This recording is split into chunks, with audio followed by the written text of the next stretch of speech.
Okay, I've got another worked example for you coming up. Now, the only disadvantage of mechanics, and it's only one disadvantage because I love mechanics, mechanics is great, but the only disadvantage of mechanics is the questions are just really long, okay? They're quite wordy questions, and normally there's multiple bits to it, okay? So rather than write up the whole question on the board, I'm just going to show you the question and read it out to you. Here it is.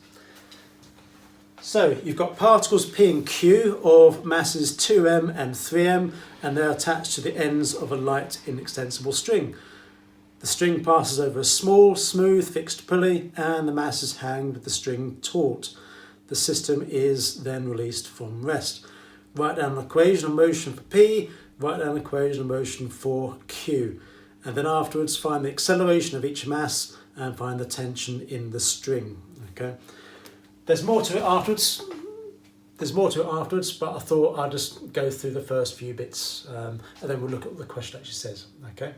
So, looking at it, you draw your two particles like this effectively. Okay. Here's the pulley and the light extensible string, and you've got P and Q. And what I normally do is just label them as so, and then just put in what the weights are for each of them. Okay. Now, looking at the question, it says that particle P has mass 2m and particle Q has mass 3m.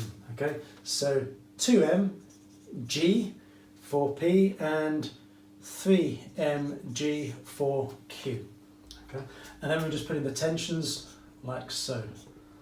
There we go, and they're equal and opposite, so we can both label them T. All right.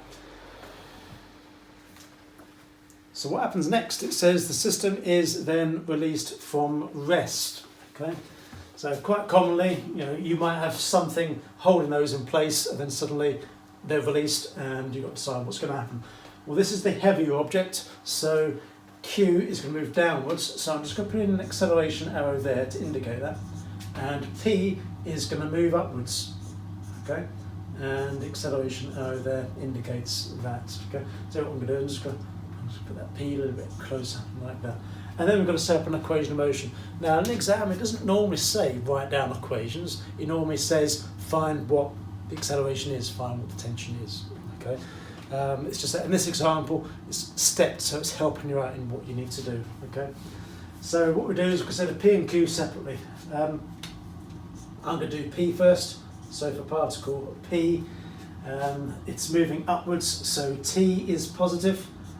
Then this will be negative, so T subtract 2 mg is equal to the mass times acceleration, so 2 ma. That's equation 1.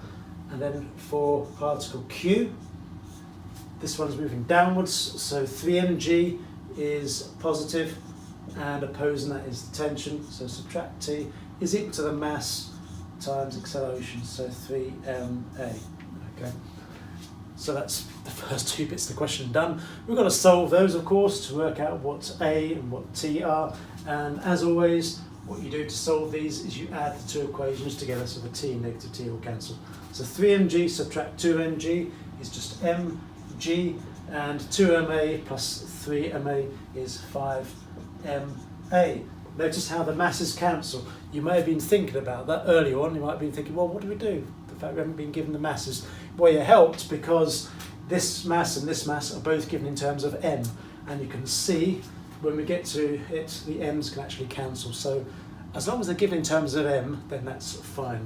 Okay, so the m's will cancel, and you're left with A is equal to G divided by 5, so 1/5 G. And as I mentioned before in the previous example, usually a good idea to leave G in as a final answer. If you want, write down both so you can work out what 1/5 of 9.8 is, but I'll just leave it as a 1/5 G because we're going to use that later on, and more specifically now as well, because we want to work out what the tension is. Okay, so the tension is going to be equal to 2 ma, so that's going to be 2m times that, so 2/5 mg added to 2 mg, because we've got to bring that to the other side. What's that going to be? So that's 10/5, of course, plus 2/5, so 12/5 mg, like that. And because we do not know what m actually is, All you can do is just leave the answer like that. Okay, so 12/5 mg. Okay, so that's the first bits of the question done. Let's see what's coming up next. So part D says find the force exerted on the pulley by the string. Okay, so as I've said before, these tensions affect the movement of particles P and Q, but effectively what you've got is you've got an equal and opposite tension there and there. If I can just squeeze these in, okay. Just imagine that you were the pulley, okay. So imagine you were the pulley. I'm just going to make myself big on round, so okay, the wrong shape for a pulley really, aren't I?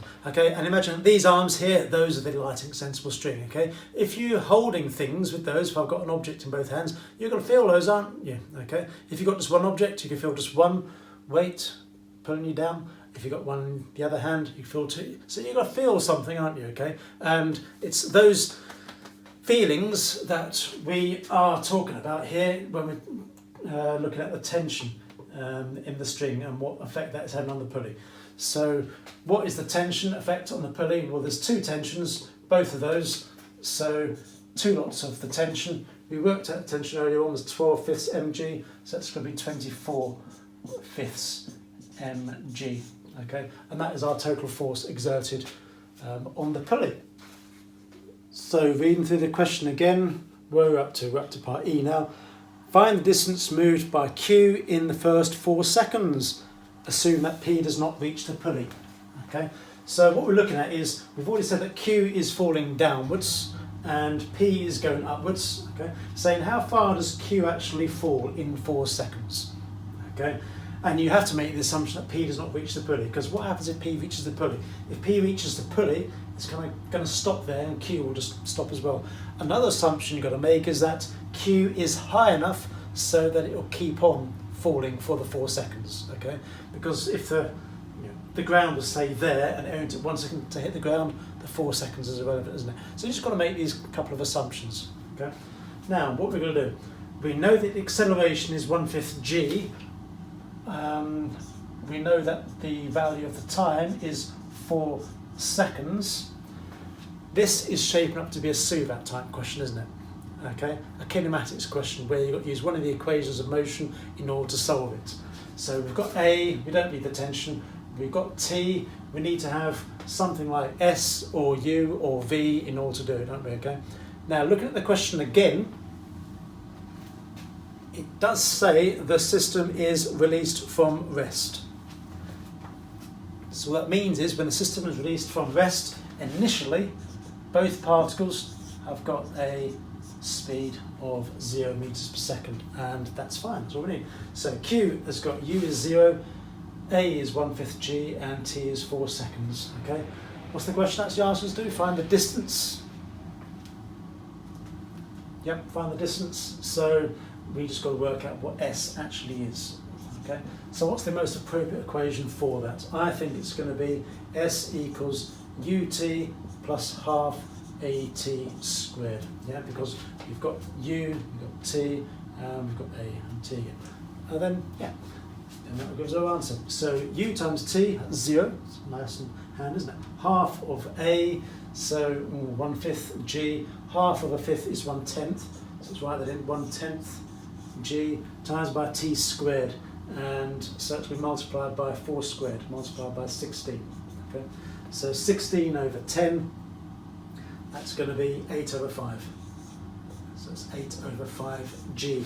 Now in a distance question, that's not really that helpful for us, so I'm going to work out what that actually is as an actual number. So 8/5 times by 9.8, remember use 9.8, okay, in our syllabus that we're using, and that gives me 15.68 exactly. Okay, 15.68 exactly. Okay, you can round that to 15.7 if you want to write it to 3 significant figures. Okay, or you can round it to 16, 2 significant figures. I often say that sometimes 2 significant figures is better, because if we're using G as a value to 2 significant figures, then it's appropriate to round our answer to 2 significant figures as well. Let me just slip in the M for meters there as well while I'm thinking about it, because it is a distance, isn't it? Okay, so that's that. There's one last question. Let's have a look to see what that was. State how you've used the fact that the pulley is smooth in your calculations. Okay. Well, as I've said already, when the pulley is smooth, what that means is that the tensions of the two string are equal. Okay, so that tension there and that tension there I'm talking about, and in contrast, those two tensions there, acting on P and Q, those are also equal as well. So that's how we use the fact that the pulley is smooth. Okay, I'm hoping you found the example helpful. Okay, the best thing to do is just practice more questions involving pulleys like that.